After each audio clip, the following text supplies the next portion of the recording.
Okay, guys, welcome to our sequel. First time we've done a sequel, Kai. Yes, it's like the big movie studios, where you play on what works. Now, we had a few Q&A just leading into it. If anyone wants to do Q&A, we've got the chat available, Finn. Yeah, okay, so you can put the Q&As through because that was pretty successful last time. It took up quite a bit of the time.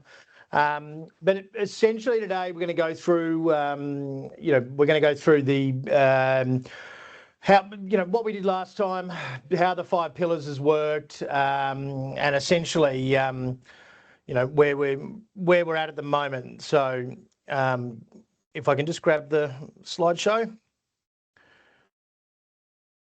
Yep, we're up and running. Cool.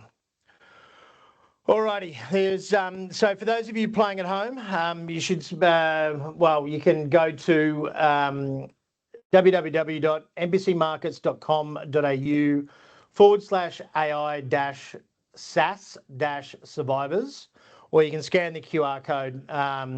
I understand that you're on your computer. It makes it very hard for you to scan a QR code. I'll remember that for next time.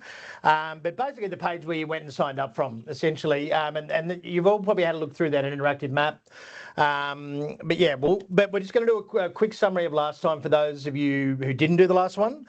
But Kai, welcome. Yeah. Kai's our resident AI specialist, and essentially, I just played the interviewer role last time, and I will do the same again this time. So Kai, run us through what the big SaaS apocalypse, what the big scary bear is, basically. Sure. Yeah. No. Exactly. I think, and we kind of debunked a little bit of theory last time.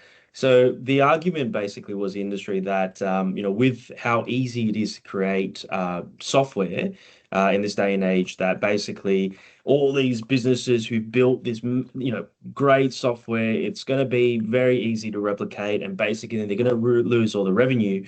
And it's kind of a flawed thinking from that standpoint, right? Because I think what happens is that it increases the pace at which the software will be built, and yes, in a sense that that moat will be reduced because the barrier to entry is a lot more reduced. Like in a traditional software company, let's just use Xero as the classic example.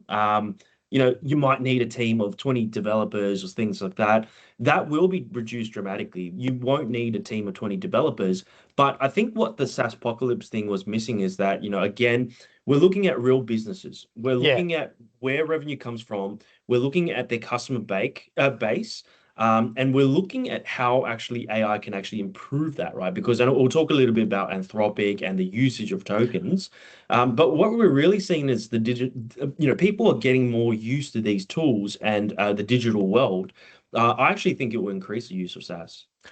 Yeah, look, I tend to agree, but I mean, certain SaaS, like there are some, and we will discuss some sort of laggards and a couple of companies in particular, which we see as, we wouldn't identify them as shorts necessarily, but they certainly won't be recommendations at MPC pretty much ever. And I think to put that more simply, it's like we want to know, or we want to find the ones where the moat will be dramatically reduced, right? So for some companies where they don't have a good business case, the things that they're putting out are very generic. Those things will be replaced by AI, right? Because you can create a very simple software in a couple of days these day and age, and if there is not a lot of technical challenge, if it's only technical challenge that this company is solving, I think those companies are in a weak position. Yeah. I mean, look, it goes to show that realistically, our first ever software survivors map, that was like the first thing I ever vibe coded, essentially. The new and improved version, Kai did, and I'm sure people will agree that having a little bit of dev experience definitely makes a big difference. But it's probably not a bad example to sort of show, like, you can still get the data there, but you can't really polish it very well. This was the 5-pillar moat sort of framework, and it's those compliance barriers, the proprietary data, domain logic, workflow embedding, and frontier research. So just give us 30 seconds, or less on those five, because I think everyone's fairly familiar with them, but we just better do a quick summary. And we can draw upon the experience of us using it as well, because I think now that you've gone through the whole process, you see where the bottleneck is, right? Because it's really the data. Because you go, okay, well, like, look, you can put all these things together much easier in this day and age, but it's still like, if you don't have that data available, you still cannot create a complete picture. Yeah, and structured correctly. I mean, even how we've used it here at MPC. If you're not indexing properly, if you're not providing the right context, etc., if you ask broad questions and don't do so, if you ask a broad question like "How do I improve my business?" you get a horrible answer. Yeah. And you can just see that like all these people that have got a decent grasp of Claude and things are just bombing social media, saying, "Oh, set up this business," but a business is not just as you said, the software. But it does enable and assist you. So I mean, compliance barriers were more like HIPAA compliance, FDA compliance, and things like that, or law, something based around regulation. That's right. Proprietary data was, that was sort of the medical scene as well. Like my wife's in allied health and cancer rehab. She said, look, Dr. Google was bad enough, but Dr. GPT is like so much worse because because AI gives you it's a pattern recognition. It doesn't know right and wrong. So it gives you the best answer that it can give you, but it answers so wonderfully confidently. And there was a recent survey where over 52% of medical related answers were basically wrong from Claude, or from GPT. You're exactly right, and it's so difficult to discern what is, because there's no grounding to truth, right? Because you're exactly right. It's very confident in delivering a very technical answer, and then you go, "Oh, but you're wrong," and it goes, "Oh, good call." And then so it. I mean, I'm sure there's been some people tripped up on it. But it's as you say, it's a probabilistic answer with large language models. It's not just, and then domain logic is obviously your expertise within your specific sector, and then workflow embedding. Run us through workflow embedding. Sure, it's a process in which things are built, right? So it again overlaps in terms of how that flow comes about and everything's built on top of each other. If you have a weak foundation, like if you think about the layers of abstraction, so like you're building things on top of things, right, in a business. But if your base layer is poor, you don't build on sand, right? Like, correct, right? So it's like the companies still need strong processes in order to leverage AI, and it's only as effective as how well you build it out, right? So I mean, we've been through this process in the last 3 months, particularly here at MPC. And we really did. I got very frustrated until we both sort of worked out we needed to have some foundational bricks for it to reference from. And then we put our data. Then we put some data on top. So even we've evolved in just the 3 months, and now we basically have a lot of automated things, whereby it knows where to go, it knows where to reference, and that's kind of that domain domain knowledge, etc. Frontier research posture as well. That's Well, I mean, run us through that, because AI doesn't produce new novel data or abstractions, right? So like to put an example, it's almost like AI is an encyclopedia that's got everything that's available, whether it's created by humans or synthetic data. And it puts it together and it recognizes a pattern and it finds the best answer out of the existing possibilities, right? But let's just say, for example, we're going into medical research and we go, okay, well, from it doesn't produce new research. Yes. Right. So, and that's the issue, right? Because like it still requires human researchers to actually go out there and break the frontier. So, to put it really simply like that's why we put the pillars together, because we're trying to find industries that actually have a strong moat. Like, let's take the medical industry as an example, right? They need frontier research. You still need human develop. And that stuff's all behind pay gates. It's not freely available. No. And that's the big issue. No. So that was what the example I was sort of bring up, is that if all it's available is quack research online for GPT or it doesn't matter which large language model, If that's all they've got to source from, they'll give you the best possible answer from that data. Correct. But if it's wrong, it doesn't like. But it's not going to. Right? Yeah. It's like a really simple way to think about it is imagine if all the information was put on Wikipedia and you could actually search through Wikipedia, which you can. It still doesn't solve the problem because like you can get all the existing knowledge, you can get, but it's only as good as the contributors on Wikipedia, the accuracy. Yes, which is open source, which is very problematic. Yes. But so the 5 pillars of success. Oh well, we've largely gone through that. It's just an extra slide there. So just to give you a bit of an example of just so this is more around like the software that you sort of use every day. So at the top you've got obviously Google search, and this is programs that are, we use a lot of Perplexity here, but both Perplexity Search and Perplexity Computer, which is a bit more like Claude, and it actually uses Claude and a number of different models. So it's sort of an enabler, but like Excel is sort of not, these aren't replaced, but Excel and Claude, Chrome for Comet, which is Comet's the browser for Perplexity. And look, I've got to say personally, I rarely use Chrome anymore to do my web searches. I generally use Perplexity, although there's been a jump up in Gemini recently, and it's actually quite good. Most of you would have seen Gemini in your search browsers when you've used that. And there was actually a bid, 27 billion, but when Google was going through an antitrust case. Perplexity bid 27 billion for Chrome, thinking that they would have to break it off, but they ended up, surprise, surprise, they won that case, as they always do. And here's two here, like image editing and video editing. Premiere Pro and Photoshop are both, they're both owned by Adobe. And then this is one of the sectors that really, like DALL-E on ChatGPT, GPT's really stepped up its game in terms of image generation. So is Grok in terms of videos as well. And Grok's not one we have necessarily talked about recently, which is part of the XAI and the SpaceX IPO. But we'll talk about space another time. But as you can sort of see, presentations, PowerPoint, Gamma, and I've used Gamma. It's actually quite intuitive. I've got to say, not quite there yet, in my opinion, unless you want to do exactly what the templates they've set up want to do.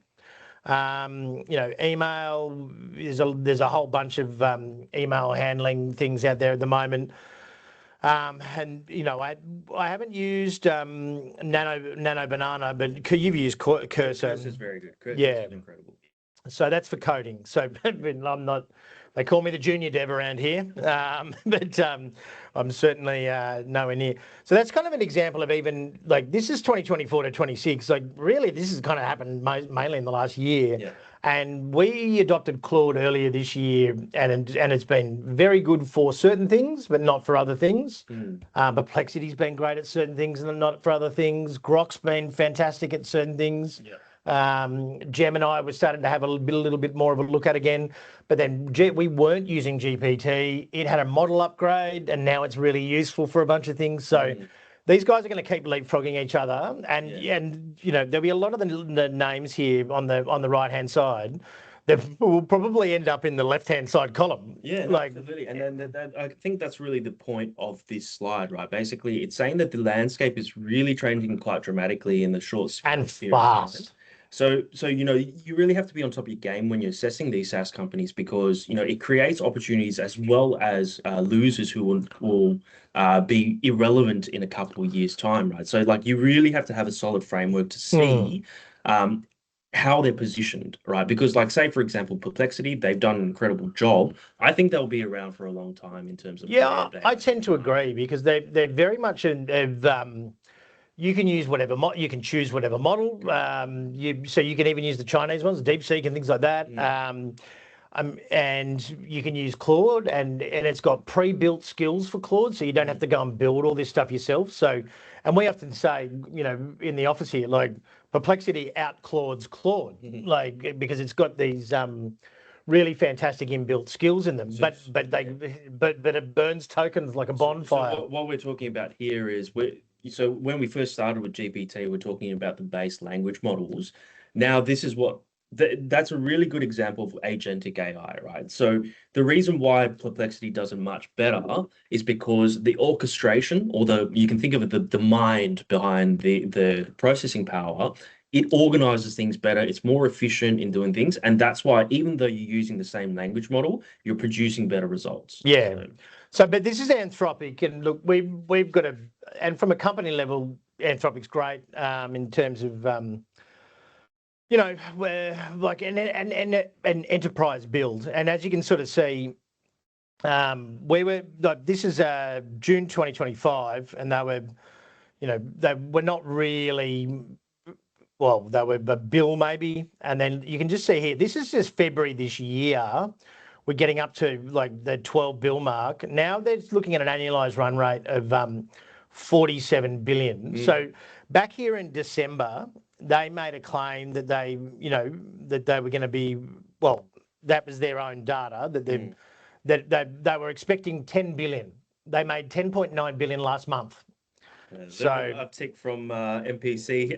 Yeah. No, yes, I've been a fan of it, and but it certainly is. As a smaller team now, we run like we've got 20 analysts. Yes. Like and it delivers a lot quicker, and but it was a long journey getting it set up and a little bit of trial and error. Thank God we've got you, but at this point in time now, that foundation's really built for us.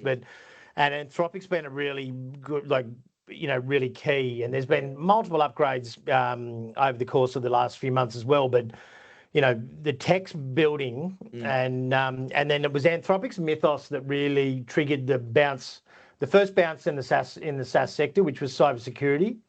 We're not sure whether it was around the fact that they were raising capital, and but the new model was supposedly finding errors in code from 15 years ago, and pressing on vulnerabilities, like old base code Microsoft stuff, and it was a lot of bugs in there. Yeah. So and it was taking advantage of these vulnerabilities. So. And then we actually had the Fed chair, Powell, at the time, get together all the banks, and apparently it was breaking security when it was sandboxed. And for those of you, that means that they put it into an environment where it can't go out to the internet. Jail. The AI jail. And then you put your system in there with it, and you see how it goes. And apparently it was breaking bank security and stuff. So everyone was forced to do that. But now apparently they're going to release it. So I don't know whether that was marketing or whatever, but it ended up being that people's first panic was oh crap, Claude's AI is not going to I'm not going to build my own AI cybersecurity. I'm going to have beefier cybersecurity to defend myself against AI. Correct. So that was really where we headed higher, but. And this slide here, obviously, this is just a screenshot here, but and as I sort of outlined in the first webinar, this is a living document. We're going to update this. We'll probably do another one of these towards the end of the year or something like that, as technology updates. But this diagram here is sort of just showing that the EBITDA margin for the large caps is actually continuing to grow. Their revenue's slightly down, but their EBITDA margins are heading higher. That's not a bad thing. It's not unexpected, right? Because if you think about compared to 2 years ago, the infrastructure spend has been significant across the world, right? So I think the cost of these basically producing these tokens will continue to decrease. But I think going on the previous slide about Anthropic, I think it puts an end to the AI doomers argument where it's going, okay, well, the pickup of demand is not going to be like, we can clearly see that this is revolutionary and that the demand is definitely keeping up. I think that the infrastructure spend that people have been spending on data centers and all that stuff now, it will translate to higher margins for these these. Well, yeah, but you've seen the likes of WiseTech. I mean, nearly WiseTech in particular was one in Australia, Atlassian, but they've all announced Meta. They've all announced massive layoffs in their developer parts of their business. So now you can produce better quality, more error-free software at a cheaper price. But having that name, it's like and that marketing team and that deployment team and everything behind it. It's not. I mean, one of the classic examples is Duolingo.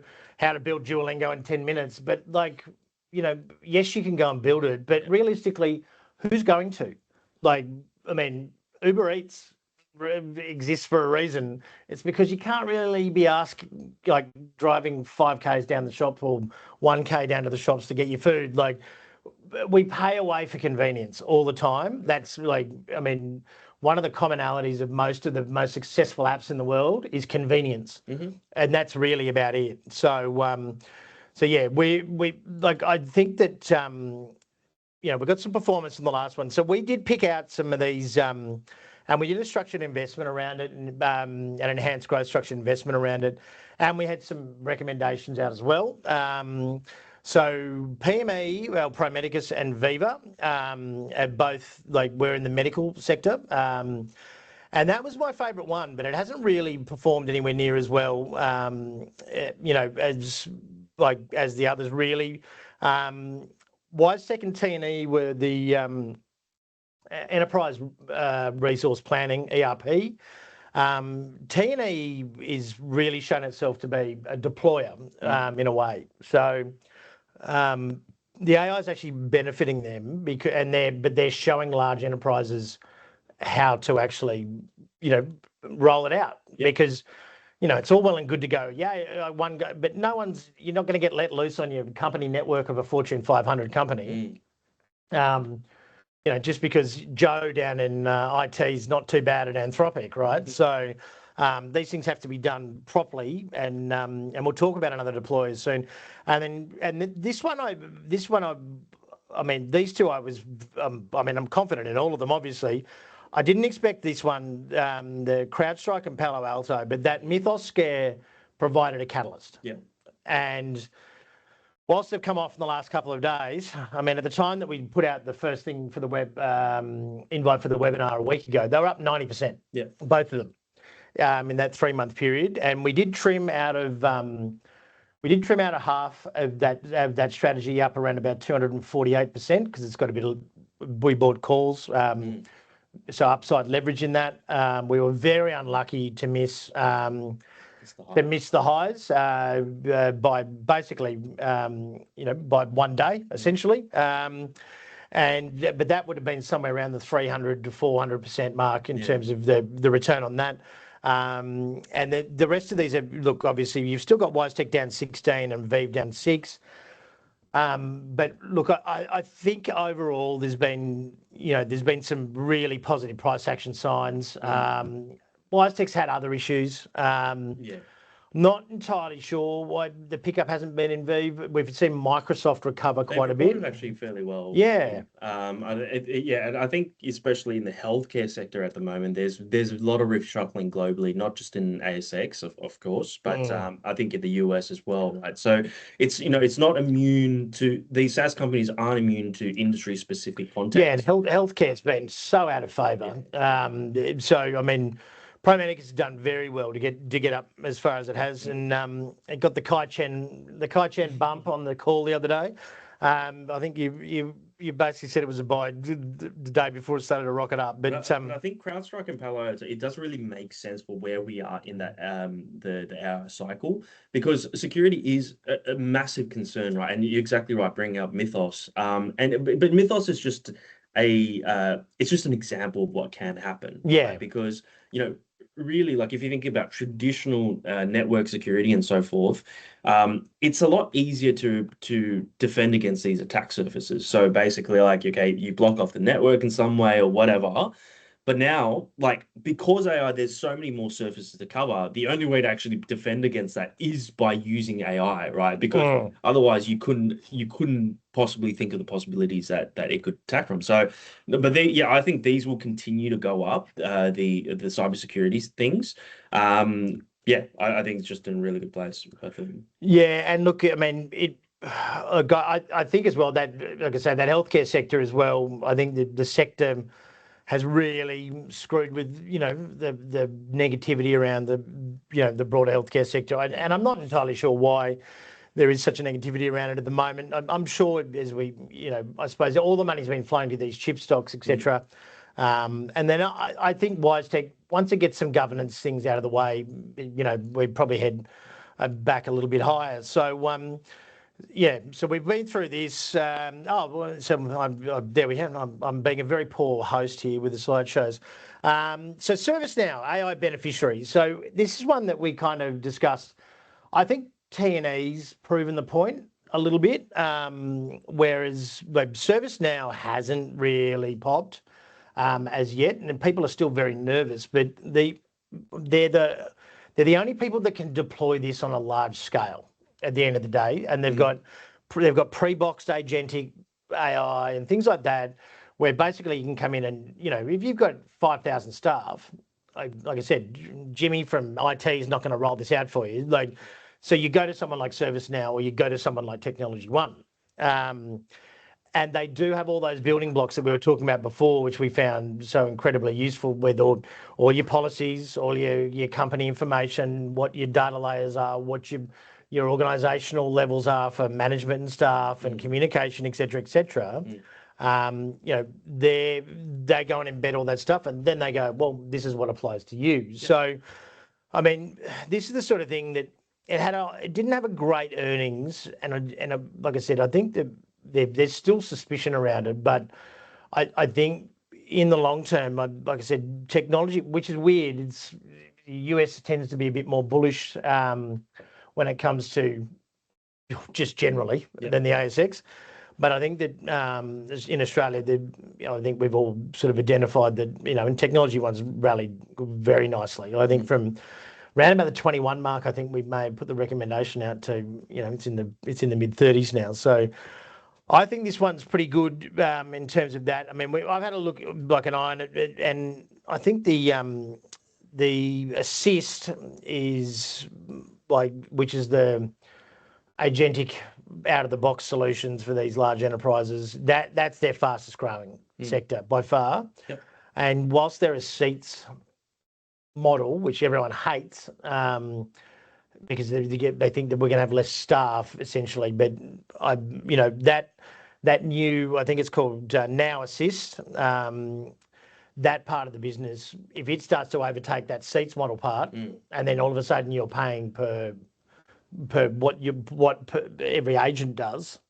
I mean, it's probably seats on steroids, but I mean, who knows how it pans out? But I'm sort of fairly confident that part of and Salesforce is pretty similar. They nearly renamed themselves Agentforce, and they decided against that. But I think they're another one that's probably pretty similar in terms of.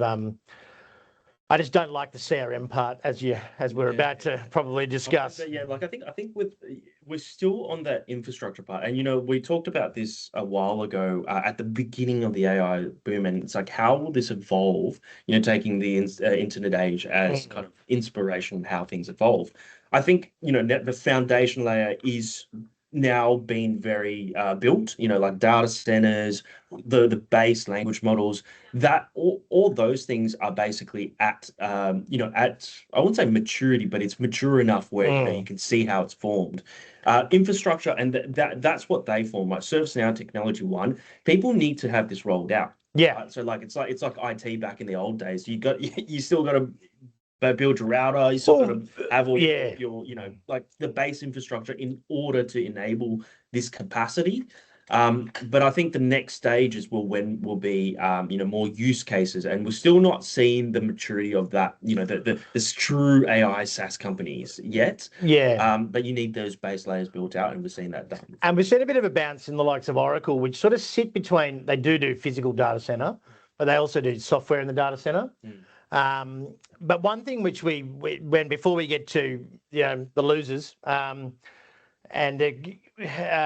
is like we were just discussing that we couldn't work out why Megaport wasn't rallying as an enabler. Yep.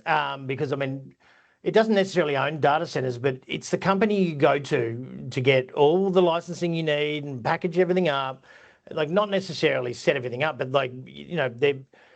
As a large company, you've got to go to someone who's got a proper track record in mass deployment, because if you screw that up, it's an absolute disaster. And Megaport's had a recent really big run, and I mean, unfortunately, as is the ASX sometimes, we've been sitting there scratching our heads about that for God knows how long. The analysts have been, going, oh, we don't know either. And then all of a sudden, bang, it goes 40% in a couple of days, and everyone's like, oh, they're like they tend to write. The ASX analysts tend to write after the fact to justify the move instead of being pretty predictive, which is pretty frustrating. And I mean, that's one that we sort of think long term will be, probably pretty good as well. And look, there's a number of different sectors, and there's a number of different up in the air, like Xero, for instance, or the likes of maybe Life 360 and things like that. They're in the I don't know column. But these guys in particular, we picked out. They're two US companies, and for the ASX point of view, Appen would be my pick for get out while you still can. Essentially, DALL-E and all these image generators that we talked about before, Appen that was their job, was tagging things and blah blah blah blah for use in AI. They're not basically AI does it by itself now. So they've been they don't need to exist anymore in that part of the business. They are making some changes, but yeah, I wouldn't buy Appen, but HubSpot and DocuSign are the two, and but this is both from a little bit of experience, but also reading some analyst stuff as well. Yeah. But your experience building out Mosaic, we've largely found we can do most of what HubSpot can do. Absolutely. And I'm not saying like HubSpot or me. And again, they have a massive custom base, and they do have functionalities that are very, very good. And for large enterprise, it might cost them because it's very expensive. Yeah. But I do think there's going to be massive disruptions in both these industries, because at the moment they're able to charge a massive amount per seat, right? So per seat and usage base. But the issue is, I don't think they're going to go out of business, but I think the question is, can they adapt, right? Because if they use a traditional model, I think that's going to go out the window, because it's going to become more and more commoditized. Say, for example, let's use DocuSign. We didn't actually use it. DocuSign was the other one. So the digital e-signature thing, and I mean, that's got zero moat, zero moat. No moat. But of course it serves a purpose where it makes it easier for people to get digital signatures. But there are open source things out there that are about 100 times cheaper that does the exact same thing. There's no competitive base outside of basically their customer base now. Yeah. Right? So I think that's where it's rife for disruption, because if someone can come out with a better model where they're going, okay, well, look, we have better features, better things, it's not a hard thing to implement. Was it after we said it's an MPC, we obviously used DocuSign, but once you got to a certain level, you had to, it was 9 times the cost. You had to deploy it to 3 users, and they tripled the cost on top of that. They're not going to be able to do that anymore. No. So and to be honest with you, I mean, that software is just it'll only be the lazy that use it and pay that money. It won't, because we don't use it anymore, and we will not go back. But all it takes is a new company to come out and say, "Hey, we're going to price beat you, but look, we've taken a fifth of the time to build this software, and we're going to compete with you by reducing the price." It's a race to the bottom on that. Or someone scrambling like HubSpot embeds it, embeds their own version in there, and all of a sudden it becomes a part of their fee to add value to theirs. But that's where I see, no, I don't think anyone's going to come out and necessarily beat DocuSign on SEO and marketing and blah, blah, blah, blah. But someone if you were scrambling for your survival with HubSpot, which I mean, HubSpot connecting to Claude makes Claude more usable. HubSpot more usable, essentially, and we've experienced that there. But it's extraordinarily expensive for what you get.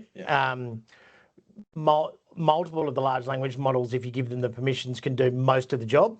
And it just becomes a matter of, not everyone's going to go and try to develop their own, but that is one of the single biggest costs to a small business, to medium-sized business. Yeah.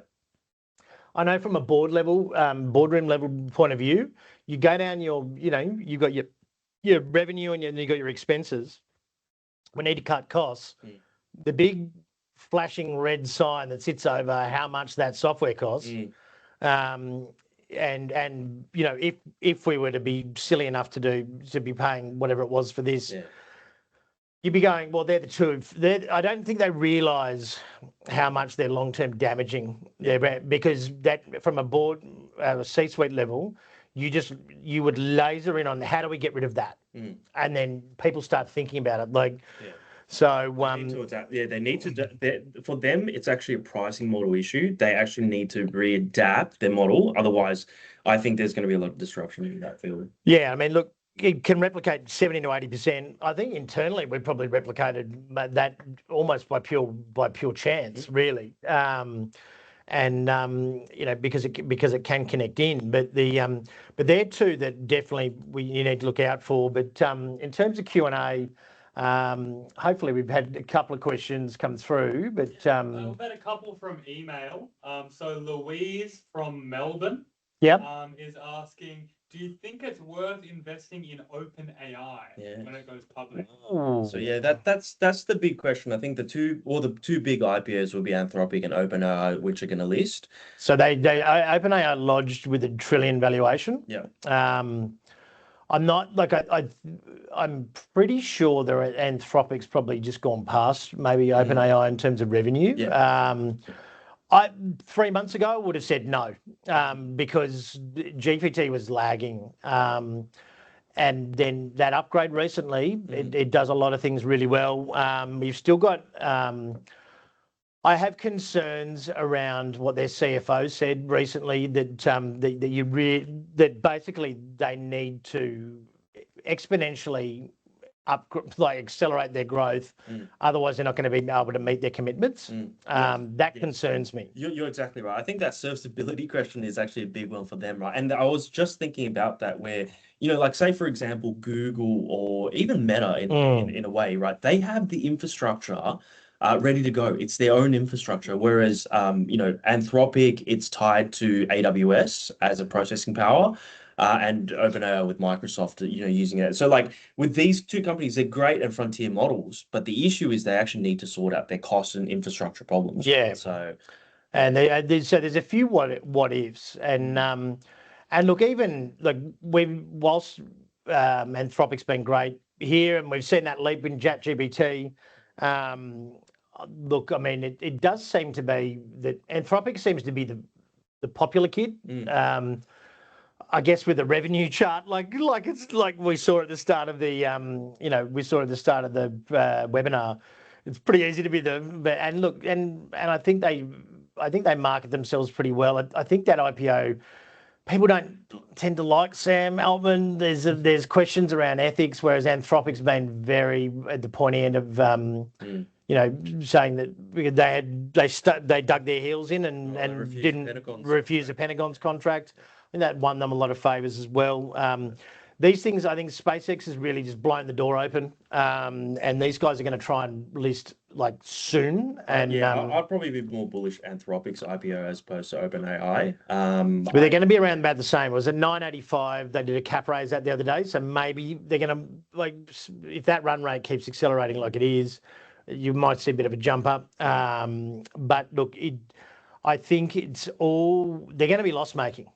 For a period of time, but at the moment it's really difficult to give like a super concrete answer on that, because we haven't seen the financials yet. They've only just lodged their IPO stuff. We get because they're a private company, we get what they want to give us. So you know, it's like I don't want to make a definitive answer on that, but perhaps when we'd do a short sort of review of that. Around these mega IPOs, and there's probably not a bad webinar topic for next month, because we'll have SpaceX on the boards, and then we'll have a lot more news about Anthropic and ChatGPT. Is there any other ones? Dan from C is asking, where does Xero rank? Is it still a buy? Is it a sell? Is it a hold? Where would you rank it within the AI? It's a hold. It's higher than the companies like, for example, HubSpot and DocuSign. And the reason why is because you still need accuracy, right? So like this is a conversation that goes a little bit deeper that we talked about last time, where inherently language models, you don't have control of the output. The output is it comes out as a probability. Yeah. So like you can get it close. If you put the same prompt in, you can probably get 2-3 different answers. And that's always going to be the issue. That's just how this which for things like your tax return, not a good thing. Not a good idea. Probably not. It's like, well, look at and they do tend to. They've shown with a fair bit of research that it will tend to give an answer that's pleasing to the user. Yes. And it's like your tax return is like heaps bigger than you thought, and then you're in jail. I think where Xero will end up doing, if they can do this, they'll do well, is they use AI as an enhancement to their structure because they've already got the bones there. They've done a partnership with Anthropic. Yes. So I think everyone's done a partnership with Anthropic, to be honest, particularly the software companies, because they were scrambling because their valuations got smoked. But from a personal standpoint, I like under the 5 pillars, it sits in the threat. In the yellow to orange part. Yeah. From a personal standpoint, and this is more my gut feel rather than the scientific approach that we've taken, I don't see people like small business owners, and as a serial small business owner myself, my wife has a small business. You've had multiple small businesses. You don't have time to write. I mean, maybe you, but you're an exception to the rule. But like, you don't have time. Like, you're not coming home after a 12-hour day to save $30 a month. Like, I just don't. I don't see it. Like, with all the risk introduced in terms of accuracy. I mean, there's other competitors on the field where it's like, there's a couple of other small competitors on the field. But again, Xero has the market dominance in Australia. And I think that just and my only other concern was. I think they were fattening their margins through these little bolt-ons, and maybe they get them to market quicker. Maybe there's more of them. Maybe their development team drops and their margins increase. Maybe Xero becomes a central platform for your final, but then people build their own plugins to Xero. I think it's in that section because the jury's still out. Yeah, and I think they need to adapt. There needs to be some changes with Xero to make it really thrive. But I don't think it's like, again, the accuracy thing and the domain knowledge. Like, I think for Xero, it's still incumbent where it'll take a bit to displace them. And look at people don't change banks. They don't change electricity providers. Like, Koshy beats his head against a wall and compare the market, going like, for the love of God, like, you're getting screwed by your. He doesn't say that, but he's effectively erring towards that. And people are, because they don't change. But we've got lives. We're busy people, and it's just like, oh, can I be bothered being on hold for 20 minutes or an hour or whatever? But 360 is another example where their user uptake is massive. They don't convert necessarily a lot to to paid model.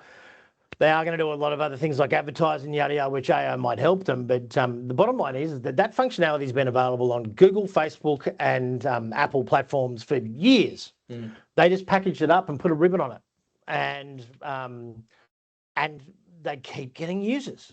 So that's just proof that like you can repackage up something that has been there forever, and convenience at the right price still sells, right? So like a good product and the right business model. They path people up from free to blah blah blah blah blah, and they play into an emotional pain point like tracking your kids. So it's not just because you can doesn't mean it does not make a business essentially. And I think that's really the main point is that something like Catapult, even for instance, like they're embedded with premium sports teams, like that's just going to be impossible to break that mode. But is there any other questions at all, Finn? No, largely. Feel free to obviously send in an email and ask some more questions. We're certainly more than happy to answer them. We've got and speaking of proprietary software built by AI, we have our own portfolio review system now. We made into software, our own software. It's called Prism, and essentially it was built on the back of how we used to do portfolio reviews for years. But that used to take me 5 or 6 hours of manual work, and we're all the same. So we'd get a portfolio review and we'd be like, oh, and but now essentially you and I sat down and we step by step went through. We automated every single process and set those foundation platforms like overlaying our house view, and obviously there's a whole bunch of stuff that goes into that part of it, which we do every month, and then and then our general recommendations on stocks, not only for Ausbiz or Livewire or internally for recommendations, but all of our data piles in to give into that house view, and then people can just send in either a photo. I mean, we've had some pretty bad photos, I've got to say, but what it does is it gets us to a great point where, the meaty end of the conversation where we can go through multi-portfolios, go through it as a holistic thing. We can then we see where the gaps are in your portfolio, etc. But we get the human interaction time of actually explaining it to people and then getting their input, and then we can do that second review thing, essentially because it's usually a 2-step process, and then you get some action items. Now is a very easy process, but it was built on our domain knowledge. And look, you can get some pretty generic portfolio review software out there, but at the end of the day, like, they're going to give you pretty generic answers. So they're not going to take into account,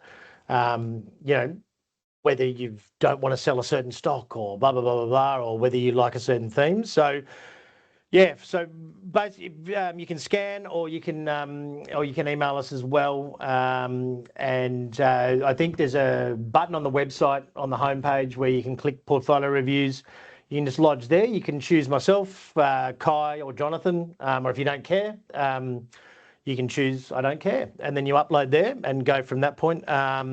We do have a portfolio review at mpcmarkets.com.au as well, but the form's a lot easier to do. And that largely wraps it up, basically. So we are looking at, obviously we had the NASDAQ fall pretty considerably on Friday night. We are looking at, and we were a little bit derailed in the last software, structured investment that we had, whereby, Trump went into Iran. So we halved it, and which was, but there's still good opportunities around there. So we are going to pull together a couple of pairs for software over the course of the next week, and some just general stock recommendations. If you want a 1 month free trial to Mosaic to get those stock recommendations, you can just do that on the homepage on the website as well, and we'll give you just mention that you've watched the webinar, and we'll make sure you've got a month's free of all the recommendation services. But yeah, that really does wrap it up. And suggestions more than welcome for next month's webinar overall. We can do space. You're a space nerd. Yeah, more than happy. And I've read a couple of books, and I wouldn't say I'm a space nerd, but about Einstein's relativity. Oh yeah, no, I stopped science in year 10. Not a great physics background, but we'll continue to do these things. And look, if something comes up, the webinar topic might change if there's something more relevant. But that's for this month. And look, we will speak to you again soon. Thanks for watching.